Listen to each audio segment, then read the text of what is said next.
Hey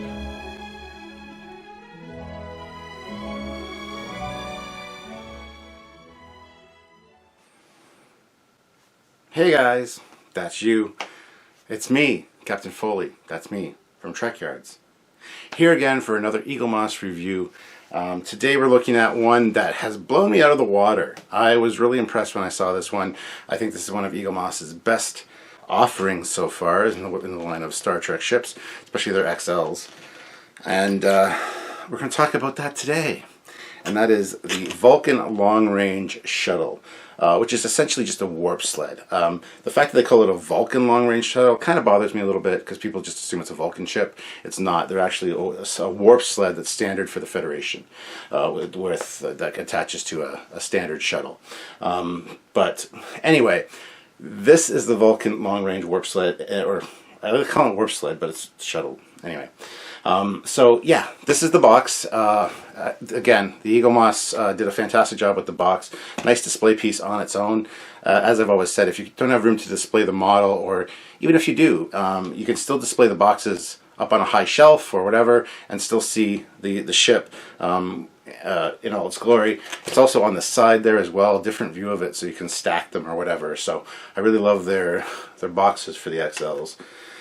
On the side you got Star Trek Long Range Shuttle, and then just a standard box. But so yeah, this is a really impressive model, and I'm looking forward to showing you guys. So we'll get into it with the magazine here. There is a nice shot of the shuttle on the magazine, and down here it's got some stats: type, transport, active, 2270, origin Vulcan, high warp speed. So there you go.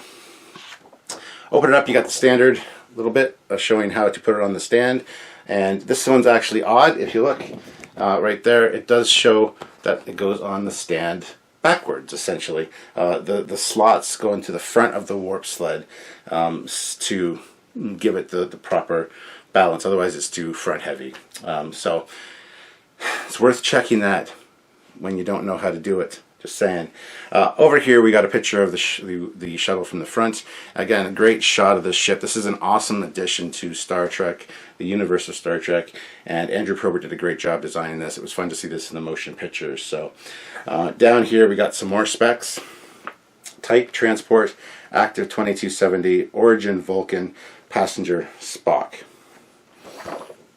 On the bottom there we got some nice close-up details of the 3D model they used to print this, and again, fantastically done. This is such a good ship. Going over here, first page, you got a nice beautiful shot of the ship, and it says down here, this two-part shuttle was designed to make long interstellar journeys at high warp. So yeah, basically takes a standard shuttle, you dock it on, you got some warp nacelles, you can get to where you need to go. And I think that's very, very cool.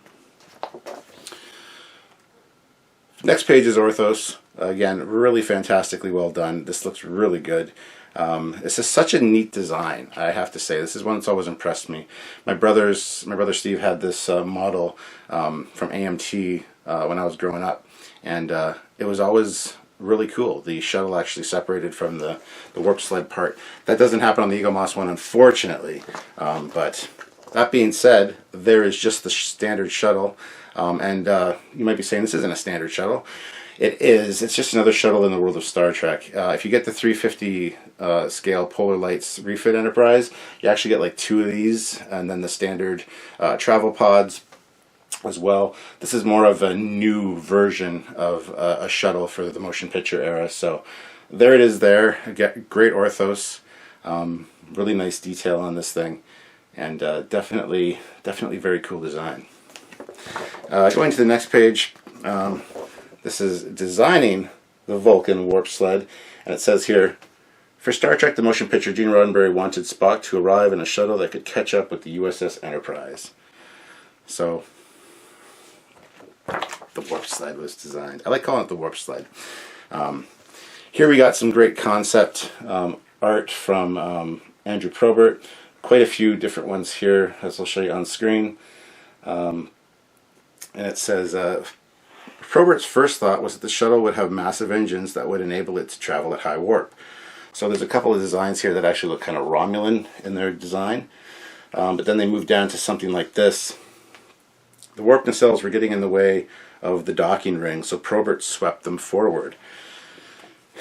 Probert's kind of a genius when it comes to design, and that's a really neat looking design right there, but not quite the final one that we got. Up here we got the more of the new look. This actually has a bunch of different configurations, even TOS style warp engines on the sled, and then a shuttle that has the docking thing on the side, as well as two splitting off the back. It says the breakthrough came when Probert realized that the shuttle could separate from the warp nacelles. This meant he could design a relatively conventional shuttle. He showed Roddenberry the sketch in the middle of the page, and he signed off on the idea. That's the one that's circled right there. So down here we got the actual shuttle design. Again, such a great piece of concept art. Andrew does fantastic work for that. It says Probert produced this detailed drawing of the shuttle itself. He suggested that it wouldn't need windows at all since Starfleet used view screens, and that docking ring would be at the back. Imagine that, Starfleet using view screens instead of windows. What a shock. As of 2009, that's kind of gone the way of the dodo, and now everybody's got a window. But there you go, that's the original version of it. I think they should have view screens. That's just my personal opinion, but you know that whole nugget. Over here we've got some nice storyboards done by Andrew that show the shuttle arriving, separating from the warp sled, doing its spin, and then backing up and docking to the rear of the bridge module, which is neat. It says here on the bottom, Probert drew these storyboards to show how the shuttle would approach and dock with the Enterprise. Trumbull suggested that it should flip over so that it could dock with the bigger ship. Over here, more concept art from Andrew Probert. This is a shot of a recreation area on the Enterprise where the people can see the shuttle coming in. This shot was never actually filmed. It actually says down here, Probert produced this key frame artwork to show the shuttle approaching from one of the rooms of a few decks below the bridge, but this shot was never filmed. However, this shot down here was, with the two warp nacelles in the officer's lounge. You can see the shuttle there and the warp sled back here. And that says, the scenes showing the view from inside the Enterprise officer's lounge hadn't been shot in a way Trumbull could work with, so he built a scale model of the room for this shot. So some nice good production history here in this magazine. Very well done. Here we got some great shots of the ship with Mr. Andrew Probert in the middle, looking all omnipotent and godlike. Again, some other great angles. You got the bottom of the ship, you got the top of the ship, and the detail here, it says, the model of the shuttle was built at Magicam during Robert Abell's tenure in charge of visual effects. Probert was involved in detailing the model during the painting stage and had the opportunity to be photographed with it. The effects were eventually shot by Douglas Turnbull's team after he assumed control of the effects. It's a big model, and I would love to have the original. That's a great size. Next up is bringing back Spock, just talking about Spock and his Kolinahr and his return to Star Trek with the motion picture, and just a nice little article to finish up the magazine. On the back of the magazine you got the standard Eaglemoss thing with the ship from the top. Again, this thing looks really cool and really nice to see it from the top there. So anywho, let's get into the model itself, which I'm excited about because when I saw this one I was super impressed. I think on a scale of 1 to 10, this one's got to at least be a 9.5, if not a 10, in my opinion. This is one you must get. So here it is here. It's a good size, about the size of my head. So if I can be like Andrew Probert. But yeah, some nice details, beautiful weathering on this, and a lot of attention to detail. I believe it's Rob Bonchoon that created the 3D model that they used, that Eaglemoss used to create this. And Rob has a great attention to detail. He's been on our show a few times. A good friend of Samuel and myself, a good friend of the channel. And this has got some beautiful stuff on it. So let's just take a look at that. Starting with the shuttle pod on the top. So the front of it, you've got a very nice weathered gray pattern. It looks like brush strokes almost. As if there's been debris and stuff hitting it in space. Again, the weathering on this is great. You also got little pink details on the side. And then moving back, you got a lot of fantastic detail on the top. Little red markings and a lot of yellow and black little touches there, which is really great. It also says Surak, and it's got the identification number, which is really nice. Going to the back of the ship, you got some more pink and red details. There's a lot of pink on this ship, which speaks to the Vulcanness of it, because we associate red and pink colors with Vulcan. And there you got the doors, the airlock doors, and kind of an olive green corridor, essentially going out to the airlock, which is a nice little touch. Again, the detail is fantastic on this. Lots of nice little up-close details. The sides also have some nice plating, some nice coloring, some nice weathering. You got the long slits, and then this one, which appear to be windows to me. I would imagine those were windows. I always have thought they were windows. I guess not, according to Andrew Probert, but there's no forward window, so I think that's what he was referring to. Those are probably windows. You also got some Vulcan writing on the side there. And then same thing on the other side. You got this exact same details, and the weathering on this is fantastic on this model. Going to the bottom of the shuttle itself, just a little bit of it peeks out. Again, beautiful weathering, great detail. You can see the retro control thrusters there, the yellow things. The yellow retro control thrusters are on the corners of all the major areas of the shuttle, and quite a few on the actual warp sled itself. Which is nice. It says Surak on the bottom there, and one detail I've noticed, it's got two phaser emitters there, two ball turrets. So this thing apparently has phasers, which is fine. I mean, in Starfleet Battles, the game that my brother and I play, the shuttles do actually have phasers. They're Type 3 phasers. They're the least powerful. They're kind of a point defense phaser, which I can imagine this having, but I didn't know there was actually two ball turrets there. So that's really interesting. They're not colored the same as phaser turrets, though, that are on the Enterprise. They're a different color, but that could denote less powerful. Could also be tractor emitters instead. They're not necessarily phasers, but I just thought that was a really cool detail that I would point out to you guys. Going back to the back of, or the bottom of the sled, again, fantastic plate detailing, nice weathering. You got this thing here, which looks like it could be a warp core ejection port, because it matches the ones on the ship. However, once you take this shuttle off, which like I said doesn't come off on this one, you got a very slim base. So I don't know where the warp core would be on the warp sled itself. So that's pretty interesting. I don't think that would be an ejection port, but it definitely looks like one. Also got the Vulcan writing on the bottom there as well, which is nice.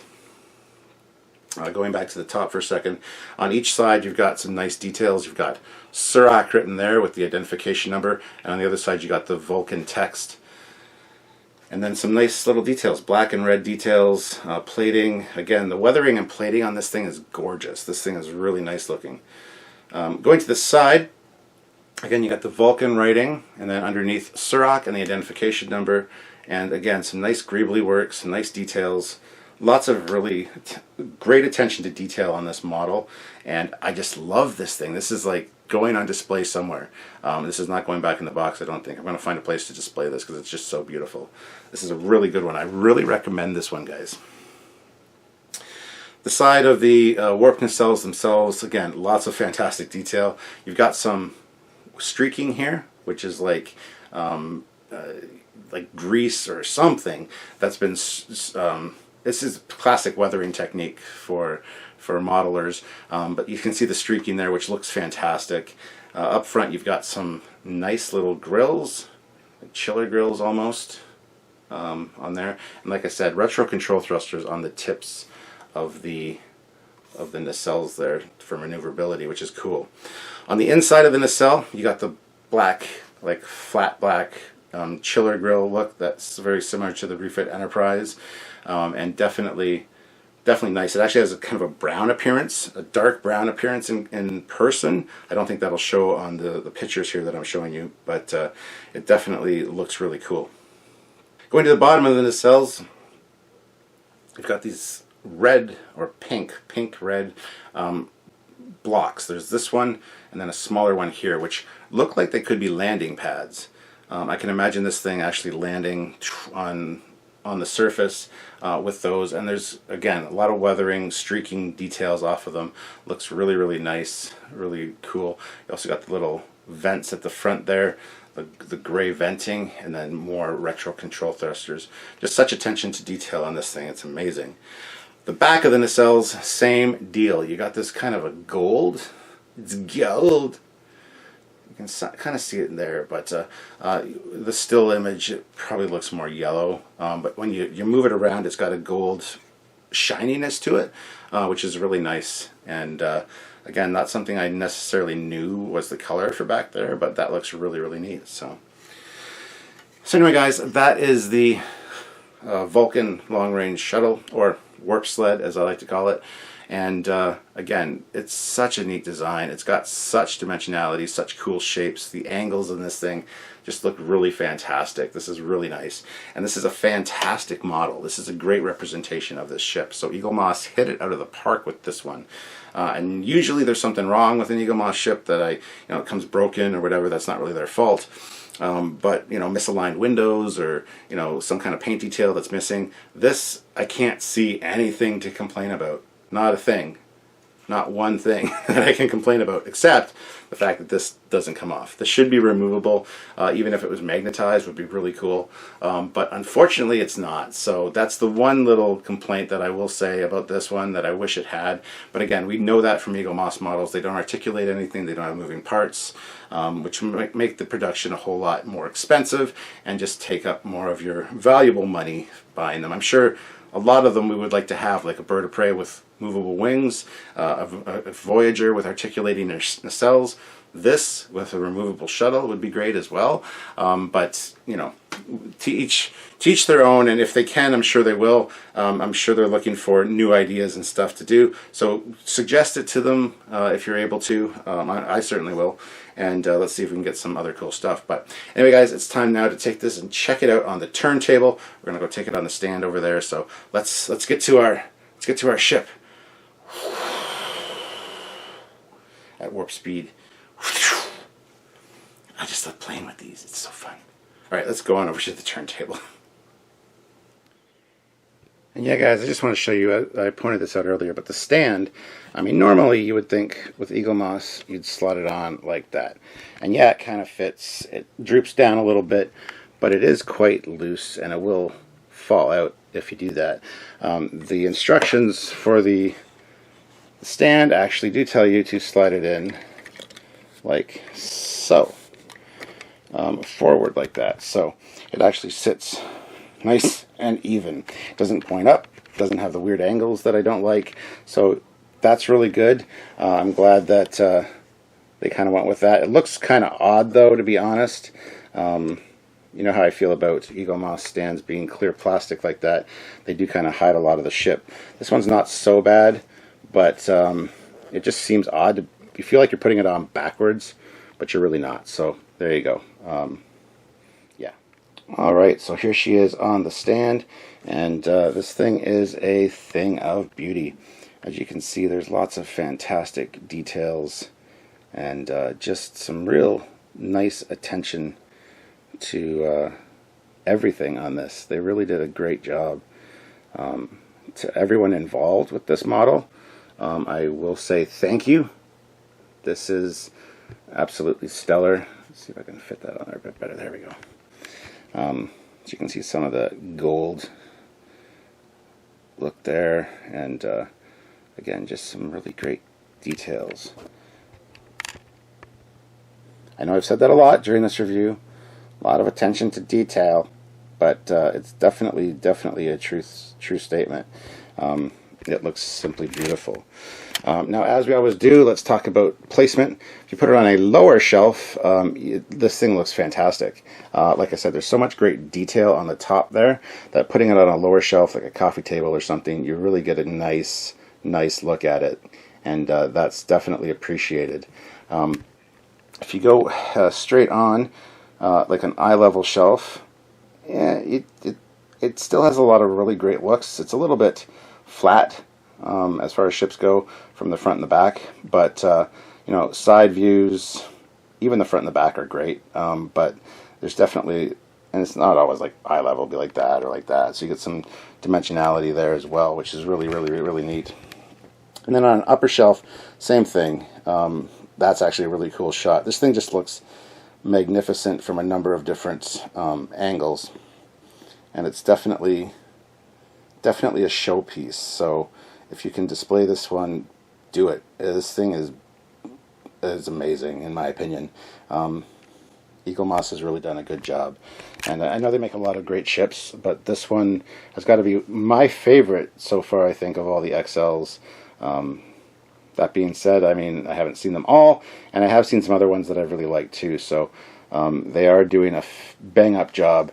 Now, if you guys are interested in this one and want to pick it up, by all means, go to Eaglemoss. There's a link in the description, and click that, head on over there, order this, put it in your cart, and order some other stuff too. And on checkout, use the discount code Trekyards10. That's right, Trekyards10 will save you 10% off anything you order from Eaglemoss. XLs, special editions, regular collection, discovery, anything you order except for pre-orders. The only thing that it won't give you 10% off on is pre-orders. So keep that in mind, guys. So head on over and use discount code Trekyards10 to order this bad boy and pick it up. It's definitely worth it. You will not be disappointed. Anyway, guys, I think that's it for this review. Hopefully you enjoyed it. This was a fun one to review. I was so excited to get this. I was really impressed with this one. I didn't expect it to be nearly as good as this, but it is just stunning. As I keep saying, such great details and just real time and attention taken to this one, and I really appreciate that. This is definitely a standout Star Trek ship. And a good piece of Star Trek history. So anyway, guys, make sure you hit that like button, subscribe to both channels, the Captain Foley personal channel as well as the Trekyards channel, and don't forget to check out other videos by us as well. Always great content over here, and some really good stuff from Eaglemoss, and just lots of fun times can be had on this channel. So by all means, check us out. Until next time, guys, I'm Captain Foley, signing off. Bye-bye.